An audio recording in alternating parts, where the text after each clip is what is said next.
তোমরা ভাবো আমি শুধু পিছন দেখাতেই পছন্দ করি। হ্যাঁ তো রাজে তুই দেখাবি, ভালো লাগলেও খুলে দেখাবি। দেখো ভাই, তোমরা অনেকেই সৌনকের দুধু নিয়ে কমেন্ট করেছো। আরে কে রে তুই সোনকের দুধ নিয়ে কমেন্ট করেছিস? তোমার দুধে ভেজাল আছে। ইরে বাবা, এরকম রাজদার পরোটার মতো হলেও তো আমিও কমেন্ট করতাম। এই, তোর ভিডিও শুরু করার আগে বলি একটা কথা, আর কানে হেডফোনটা পরে নাও যদি না লাগে ব্যথা। তার আগে ভিডিও শুরু করার আগে জলদি যদি কানে হেডফোন পরে নাও আর অত না বকে, চলো ভিডিও এখন শুরু করি। একটা মামনি বলছে আমি নাকি ঢেপসি হয়ে গেছি। পিছন দাঁড়িয়ে কি আছে?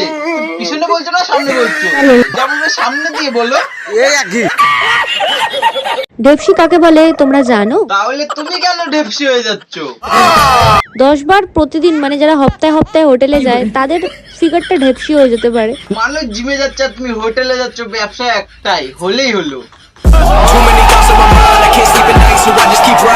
আবিরটাকেই সিঁদুরের মতো করে সৌনক এমন পরিয়ে দিয়েছিল। আবির যদি সিঁদুরই হতো তাহলে তোদের মতো মেয়েরা স্বর্গে যেত। প্রত্যেকটা মেয়েকে কিন্তু সিঁদুর পরলে বেশ ভালো লাগে। কোন ভদ্রঘরের মেয়ে এটুকু এটুকু ড্রেস পরেছে রাস্তায় বেরিয়ে যায়? তোরা কি আমাকে একটু বুঝাবি? কত সাত করে ভাবলাম এই নাইটিটা পরে সৌনককে সারপ্রাইজ দেব। এই ড্রেস পরে তুমি কি সৌনককে দেখাবা না গঙ্গা যমুনায় গিয়ে তার সারপ্রাইজ করবা? এতটাই ট্রান্সপারেন্ট আর ভিতরে অবশ্যই পরে এটাকে পড়তে হবে। এই ড্রেসটা পরার কি আছে? এই ড্রেসটা ফেলিয়ে তোমার নিচেরটা ওটা মুছে নাও না বাড়া।